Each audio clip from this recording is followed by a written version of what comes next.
नमस्कार, मैं अमित कश्यप और आप देख रहे हैं हंगामा टाइम्स। इस वक्त जो बधाई संदेश आ रहा है उत्तर प्रदेश के मलिहाबाद से आ रहा है। आपको बता दें, समाजवादी पार्टी के कद्दावर नेता मलिहाबाद के प्रत्याशी विधानसभा पूर्व लोकसभा प्रत्याशी सीएल वर्मा ने बढ़ती महंगाई और भ्रष्टाचार को लेकर साधा है योगी सरकार पर निशाना और दी है देश की जनता को ईद उल अजहा बकरीद की शुभकामनाएं। आइए डालते हैं लखनऊ ब्यूरो चीफ की एक विशेष रिपोर्ट पर नजर।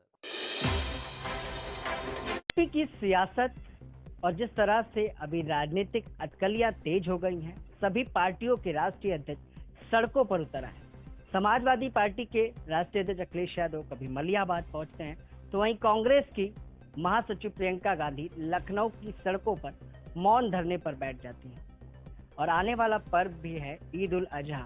साफ तौर पर हमारे साथ आज सपा नेता सीएल वर्मा जी हैं, जो पूर्व लोकसभा प्रत्याशी भी रहे और मलिहाबाद क्षेत्र में लगातार आम जन से मुलाकात भी कर रहे हैं। उन्हीं से जानते हैं कि 22 के चुनाव में आके समाजवादियों की तैयारी किस तरह से। सीएल जी, 22 का चुनाव किस तरह से लड़ने वाले हैं, किन मुद्दों को लेकर लड़ने? सबसे पहले तो मैं आपके माध्यम से मैं अपने क्षेत्रवासियों को, प्रदेशवासियों को एवं देशवासियों को बकरीद के पर्व की मुबारकबाद देता हूं एवं हार्दिक बधाई देता हूं। जैसा कि आपने पूछा कि 22 की चुनाव की समाजवादी पार्टी की क्या तैयारियां हैं, आप देख रहे हैं समाजवादी पार्टी विपक्ष के रूप में जिस तरह से सड़कों पे संघर्ष कर रही है, समाजवादी पार्टी के कार्यकर्ताओं को पुलिस द्वारा झूठे मुकदमे लगाए जा रहे हैं, फर्जी तरीके से जेल भेजा जा रहा है और जितना भी उत्पीड़न किया जा सकता है समाजवादी पार्टी के कार्यकर्ताओं का वर्तमान सरकार भारतीय जनता पार्टी के द्वारा किया जा रहा है। और देखिए, समाजवादी पार्टी के लोग संघर्ष करना जानते हैं, कैसे संघर्ष किया जाता है। आप देखिए, पूर्व में समाजवादी पार्टी बराबर संघर्ष करती चली आ रही और हमारे जो माननीय राष्ट्रीय अध्यक्ष जी हैं परमादरणीय श्री अखिलेश यादव जी, उन्होंने जैसा कि संदेश दिया कार्यकर्ताओं की कि संघर्ष ही जीवन है, तो पार्टी के कार्यकर्ताओं के अंदर एक एक कार्यकर्ताओं के अंदर व्याप्त है कि हमें संघर्ष करते रहना चाहिए और संघर्ष करके जो भारतीय जनता पार्टी सरकार की जन विरोधी नीतियां हैं, इनकी गलत नीतियों को हमको जन जन तक पहुंचाना है, हमें कितना भी रोका जाए। आप देख रहे हैं भारतीय जनता पार्टी की सरकार एक तरफ धारा 44 लगा रखी है, एक तरफ कोविड एक्ट लगा रखी है, लेकिन भारतीय जनता पार्टी की सरकार अपना प्रचार प्रसार बराबर सरकारी मशीनरी के माध्यम से कर रही है और विपक्ष के ऊपर प्रतिबंध लगा रखा है कि कोविड एक्ट है, आप ऐसा नहीं कर सकते हैं, और धारा 44 लगा रखा है, आप चालों को हटा नहीं सकते हैं। ये कहाँ का न्याय है? लेकिन ये प्रदेश की जनता एवं देश की जनता, भोली भाली जनता अच्छी तरीके से भारतीय जनता पार्टी समझ चुकी है।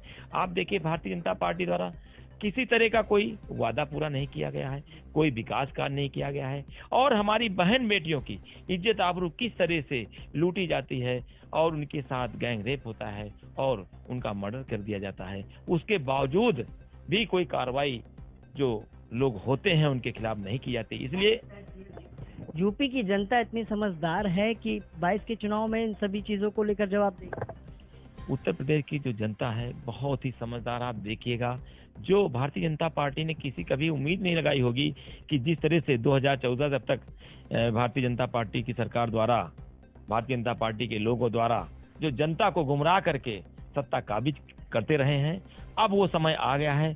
जनता सब कुछ इनका जान चुकी है, इनका पर्दाफाश हो चुका है। आप देखिएगा 2022 के विधानसभा आम चुनाव में भारतीय जनता पार्टी किस तरह से परास्त होगी और वहीं पे समाजवादी पार्टी कम से कम 350 के ऊपर विधायक ला करके पूर्व हमें सरकार बनाने काम करेगी। लगातार मलिहाबाद क्षेत्र का भ्रमण कर रहे हैं आप, किस तरह की बड़ी समस्या मलिहाबाद क्षेत्र में जिसके लिए लड़ाई लड़ने वाली है समाजवादी पार्टी, क्योंकि लगातार आपके जनप्रतिनिधि भी वहां पर हैं? देखिए, जहां तक आपने प्रश्न किया मलिहाबाद क्षेत्र की बात है। मैं यहाँ का चूंकि लोकसभा का चुनाव लड़ा, हमारे 5 लोकसभा में 5 विधानसभाएं आती हैं। मैं सुख दुख में 5 विधानसभाओं में रहता हूँ और चूंकि मेरी एक लालसा है इस बार मलिहाबाद से विधानसभा चुनाव लड़ने का, तो थोड़ा मैक्सिमम समय यहाँ देने का काम करता हूँ, जनता के बीच में जाने का काम करता हूँ। यहाँ सबसे बड़ी जो हमारी फल पट्टी है, बहुत बड़ी समस्या है। यहाँ पे जो होना चाहिए, सुविधाएं होनी चाहिए यहाँ के किसानों को, वो नहीं मिल पा रही है। हमारे जो आम के व्यापारी हैं उनको अच्छी तरीके से यहाँ आम के किसानों को अच्छी तरह उसके दाम नहीं मिल पा रहे हैं। और यहाँ तक मैं देख रहा हूँ जो हाल है कि किसान अपनी जो लागत लगाता है अपनी बागों में, वो भी उसकी वापस लागत नहीं मिल पा रही है।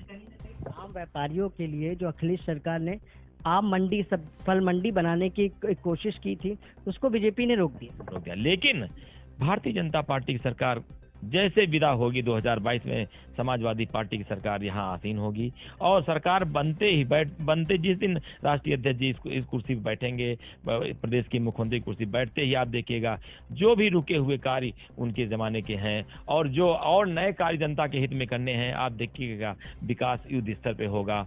और जो भारतीय जनता पार्टी ने गुमराह करके लोगों को कि कहा है ये काम विकास कार्य अब हो जाएगा और ये विकास काम चल रहा है। जिस तरह से आप देख रहे हैं 2014 में लखनऊ के रिंग रोड का शिलान्यास भारतीय जनता पार्टी की सरकार द्वारा किया गया था, जिसकी दूरी लगभग 105 किलोमीटर है। उसका निर्माण कार्य अभी तक पूरा नहीं हो पाया है।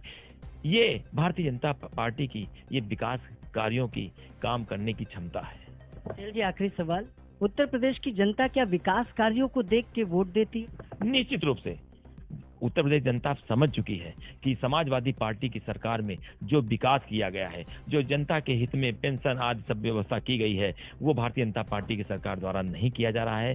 तो जनता ने पूरा विश्वास कर लिया। और देखिए हमारे राष्ट्रीय अध्यक्ष ने एक घोषणा किया कि हमारी सरकार आएगी, मैं 300 यूनिट तक बिजली फ्री करेंगे और जो हमारे मध्यम वर्गीय किसान हैं, छोटे काश्तकार हैं, उनको सिंचाई के लिए बिजली व्यवस्था फ्री में होगी उनके लिए।